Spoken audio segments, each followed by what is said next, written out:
Hi! Welcome to my channel. అందరికి కూడా నూతన సంవత్సర శుభాకాంక్షలు. అందరు బాగా సెలబ్రేట్ చేసుకున్నారా న్యూ ఇయర్? మనం 2025 కంప్లీట్ చేసుకొని 2026లోకి అడుగు పెడుతున్నాము. ఫైనాన్షియల్ ప్లానింగ్ 2026 వీడియో తీస్తున్నాను ఇక్కడ. ఈరోజు జనవరి 1. మనకి ఈరోజు ఫస్ట్ డే శాలరీ వచ్చేసి ఉంటుంది. చాలామందికి ఈరోజు 31st రోజే వచ్చేసి ఉంటుంది. 31st అంటే ఒక నిన్నటికి ఈ రోజుకి మనకి ఎక్కువ టైం డిఫరెన్స్ లేదు. ఓకే, సో ఈ రోజు నుంచి మనం ఒక ఫైనాన్షియల్ ప్లాన్ చేసుకుందాం. అంటే మనకు శాలరీ ఎంత వస్తుంది, మనకు వచ్చే శాలరీలో కూడా మనకు సేవింగా ఫైనాన్షియల్ ప్లానా అని అనుకోకండి. మనకు శాలరీ ఎంత వస్తుంది అన్నది ఇంపార్టెంట్ కాదు, మనం ఎంత సేవ్ చేసుకుంటున్నాము అన్నది ఇంపార్టెంట్. మనకి సడన్లీగా జాబ్ ప్రాబ్లం వచ్చిందనుకోండి, సడన్లీగా మన కోవిడ్ అప్పుడు సడన్లీగా మార్చ్ 2020లో అనుకుంటా కోవిడ్ స్టార్ట్ అయింది. చాలామంది సేవింగ్ అమౌంట్ లేక చాలా సఫర్ అయ్యాము. మేము కూడా సఫర్ అయ్యాము, అందరం సఫర్ అయ్యాము. డబ్బులు ఉన్న వాళ్ళని కాదు, నెలకు ₹1,00,000 సంపాదించేవాడని కాదు, నెలకు 10,000 సంపాదించే వాళ్ళని కాదు, అందరూ ఇబ్బంది అయింది. ఇదంతా ఎందుకైంది అంటే మనం అంటూ ఒక కరెక్ట్ ఫైనాన్షియల్ ప్లాన్ చేసుకోకపోవడం వల్లనే. సో మనకు అలాంటి ప్రాబ్లమ్స్ రాకుండా ఉండాలంటే మనం ముందు నుంచి ఒక చిన్న ప్లాన్ చేసుకుంటే బాగుంటుంది కదా. అందుకనేసి మనం ఎవరమైనా కూడా 3 అకౌంట్లు మెయింటైన్ చేయాలండి. ఎన్ని అకౌంట్లు? 3 అకౌంట్లు. ఒక్క అకౌంట్ మెయింటైన్ చేయడమే చాలా కష్టం. అటువంటిది 3 అకౌంట్లు ఎలా మెయింటైన్ చేస్తాము అని మీకు క్వశ్చన్ వచ్చి ఉండొచ్చు. ఆ 3 అకౌంట్లని మేము ఏం చేసుకోవాలి అని మనం అనుకుంటాము. కానీ కంపల్సరీ 3 అకౌంట్లు మెయింటైన్ చేస్తే మనం ఒక ప్రాపర్ పద్ధతిలో ముందుకెళ్ళొచ్చు. అందుకనేసి 3 అకౌంట్లు మెయింటైన్ చేయాలి. ఎవరైనా మనంలో ఆ 3 అకౌంట్లోనే ఒక్కొక్క అకౌంట్ని ఒక్కొక్క పేరుతో మనము డివైడ్ చేసుకుందాము. ఒక అకౌంట్ని ఇన్కమ్ అకౌంట్, ఇంకొక అకౌంట్ని సేవింగ్స్ అకౌంట్, ఇంకొక అకౌంట్ని ఎక్స్పెన్సెస్ అకౌంట్. ఇందులో ఫస్ట్ అకౌంట్ ఏంటి? Income account. ఇన్కమ్ అకౌంట్ అంటే మనకు వచ్చే రాబడి మొత్తము ఇన్కమ్ సోర్స్ ఎక్కడి నుంచి, ఏ సోర్సెస్ నుంచి అయితే మనకు అమౌంట్ వస్తే అమౌంట్ ఈ అకౌంట్లోనే పడాలి. మిగిలిన ఏ అకౌంట్లో కూడా మనకు పడకూడదు. ఈ ఒక్క అకౌంట్లోనే పడేలా మనం చూసుకోవాలి. ఎగ్జాంపుల్, మనకు శాలరీ ఒక 30,000 ఆర్ 40,000 వస్తున్నాయి. మనకు వచ్చే శాలరీ యాక్సిస్ బ్యాంక్ అనుకోండి, అదే అకౌంట్లో పడాలి. మనకి ఎక్కడన్నా హౌసెస్ ఉన్నాయి, రెంట్లు వస్తున్నాయి, నెలకు ఒక 10,000 15,000 ఒక దగ్గర నుంచి రెంట్ వస్తుంది. సో అది కూడా మనకి ఏ అకౌంట్లో పడాలి? ఇదే ఫస్ట్ మనం అనుకున్న ఇన్కమ్ అకౌంట్లో పడాలి. మనం ఎవరికైనా ఇంట్రెస్ట్కి డబ్బులు ఇచ్చాము, లేకపోతే ఏదైనా బిజినెస్, లేడీస్కి అయితే ఒక సైడ్ బిజినెస్ ఉంటుంది, శారీస్ అనేసి ఫ్యాన్సీ ఐటమ్స్ అనేసి అమ్ముతూ ఉంటాము. సో దాని నుంచి కూడా మనకి ఇన్కమ్ వస్తుంది. ఆ ఇన్కమ్ కూడా మనకి ఎందులోకి పడాలి? మనం ఫస్ట్ ఇన్కమ్ అకౌంట్ అనుకున్నాం కదా, అందులోకే మనం ట్రాన్స్ఫర్ అయ్యేలా చూసుకోవాలి.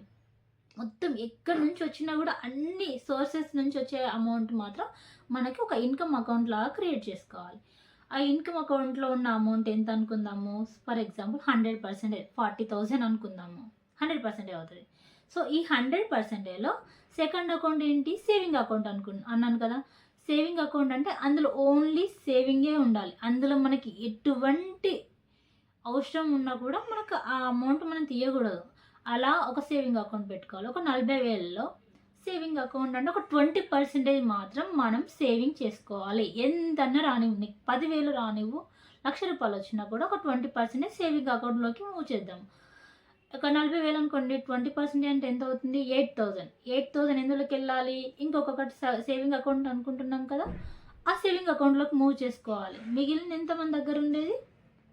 80%. 80% అంటే 40,000 నుంచి 20% 8,000 పోతే ఎంత? 32,000. ఆ 32,000లో నుంచి ఒక 2,000, ఒక 2% వరకు మనమే, ఒక 2% 5% మనం ఇప్పుడు ఏదైతే ఇన్కమ్ అకౌంట్ అనుకుంటున్నామో అందులోనే ఉంచుకుందాము. మిగిలిన అమౌంట్ 32,000 నుంచి ఒక 2,000 ఇందులో ఉంచుకున్నాం అనుకోండి. మిగిలిన 30,000 వచ్చేసి ఎక్స్పెన్సెస్ అకౌంట్లోకి మూవ్ చేయాలి. ఓకే, అలా చేసుకున్నాం అనుకోండి. ఇప్పుడు 3 అకౌంట్లలో క్రియేట్ అయిపోయింది. ఒకటి సేవింగ్ అకౌంట్లో 8,000 ఉండిపోయింది, 2,000 అనేది మన ఇన్కమ్ అకౌంట్లోనే ఉండిపోయింది. నెక్స్ట్ ఈ 30,000 అనేది మనం ఏం చేస్తున్నాము? ఎక్స్పెన్సెస్ అకౌంట్లోకి మనం పంపించేస్తున్నాం. ఇదంతా ఏ రోజు చేయాలి మనము?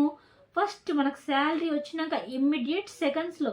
నెక్స్ట్ రేపు చేద్దాంలే, ఎల్లుండి చేద్దాంలే అని అనుకున్నామంటే మనం ప్లానింగ్ మిస్ అయిపోయినట్టే. అసలు ఇంకా ఏం ఫైనాన్షియల్ ప్లాన్ అనేది ముందుకు వెళ్ళదు ఇంకా మనకి. ఓకే, సో అదే ఫస్ట్ రోజు రావడంతో ఈ 30,000ని తీసుకొచ్చి, మన శాలరీ ఎంత ఇప్పుడు? 40,000 కాదు, మనకు వచ్చేది 40 అయినా కూడా మనం ఎప్పుడు మనకు వచ్చే అమౌంట్ 30,000.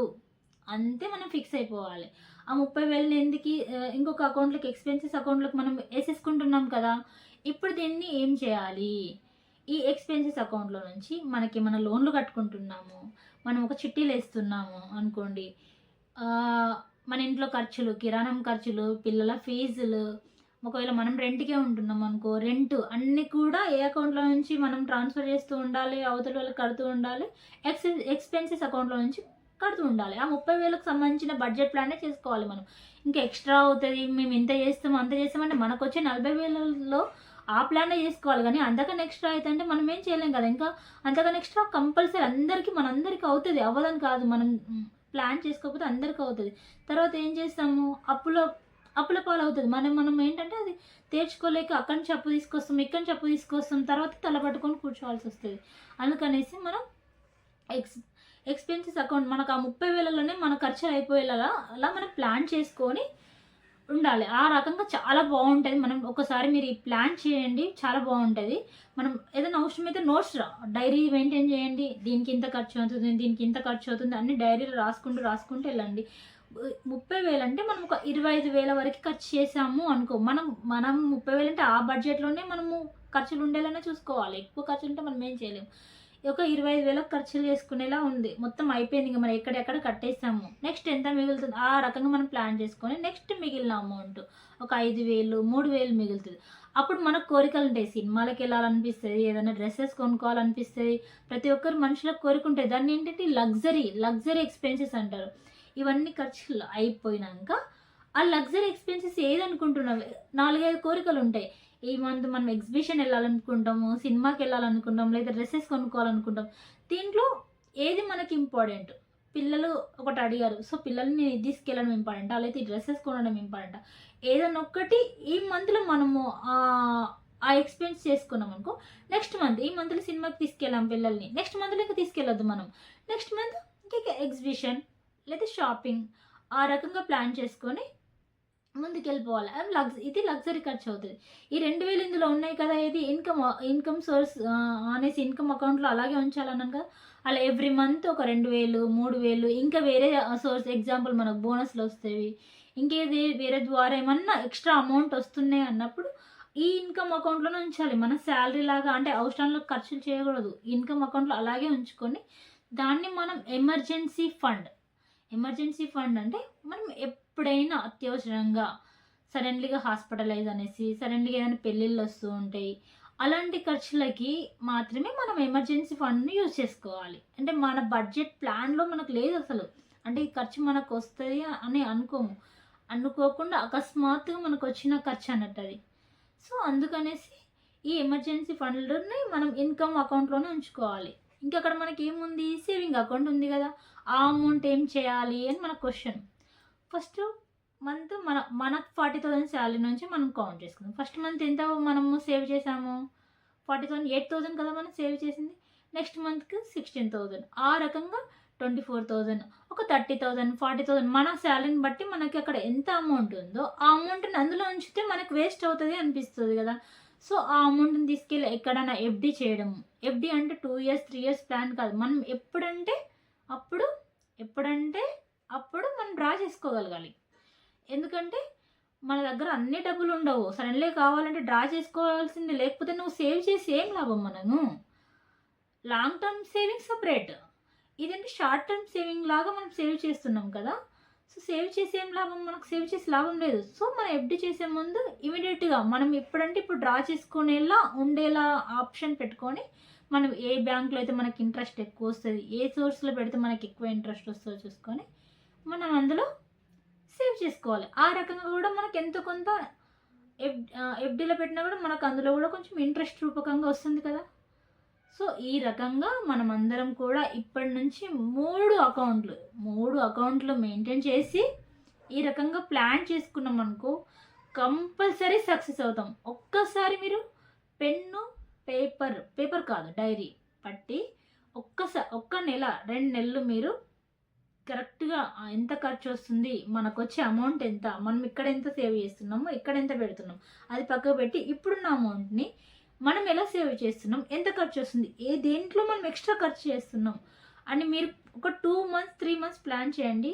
మీకే తెలుస్తుంది మన ఖర్చులు మనం ఎక్కడ ఎక్స్ట్రా చేస్తున్నాం. ఇది 8,000 కాదు, ఇంకో 2,000 కూడా మనం సేవ్ చేసుకోగలుగుతామని మనకు కాన్ఫిడెన్స్ లెవెల్స్ వస్తాయి. ఒక్కసారి అంటే మనకింత అమౌంట్ మనకెక్కడొస్తుంది శాలరీ అని మనకొచ్చే శాలరీలో సేవ్ చేయలేమని గాలిలో మాట అనుకోకుండా, దయచేసి ఒక్క 3 నెలలు మీరు సేవ్ చేసి చూడండి.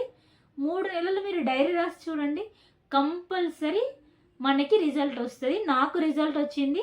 నేను last year exactly 2024 March are April నుంచి నేను ప్లాన్ చేశాను. డైరీలో రాసి ఎంత ఖర్చొస్తుంది, మా హస్బెండ్, నేను ఇద్దరం కలిసి తన దగ్గర వచ్చిన అమౌంట్ మొత్తం నేనే మెయింటైన్ చేసి ఎంత ఖర్చొస్తుంది ఏంటి అనేసి చూసుకుంటూ మాకు ఉన్న అప్పులని నేను తీర్పుకోగలిగాము. నేను అనుకున్న ప్లాన్, ఒక న్యూ హౌస్ తీసుకోవాలన్న ప్లాన్ నాకు 3 ఇయర్స్ తర్వాత ప్లాన్ ఉంది. కానీ 3 ఇయర్స్ తర్వాత ఉండాల్సిన ప్లాన్, అంటే ఇవన్నీ అప్పులు తేరి నేను కొనాలి అనుకున్న ప్లాన్ని నేను 1.5 ఇయర్‌లో రియల్‌గా రుజువు చేసుకున్నాను. అంటే సేవ్ చేస్తే నేను ఇంత చేయగలుగుతాను. ఇప్పుడు నేను ఉండే ఇల్లు కూడా రీసెంట్‌గా మేము తీసుకొని ఇంకా 1 ఇయర్ కూడా అవ్వలేదు. ఇది నేనైతే అబద్ధం కాదు, రియల్‌గా చెప్తున్నాను. కంపల్సరీ చేయండి. మన కలను నెరవేర్చుకుందాము, సేవ్ చేద్దాము, మన కలను నెరవేర్చుకుందాము, మన పిల్లల కలను మనం నెరవేరుస్తాము. ఓకేనా అండి? ఈ వీడియో కనుక మీకు నచ్చినట్లయితే ప్లీజ్ లైక్ చేసి షేర్ చేయండి. ఇది అందరికి కూడా యూజ్ అవుతుంది అనేసి నేను అనుకుంటున్నాను. అందుకనే ఈ వీడియో తీశాను. Thank you for watch this video.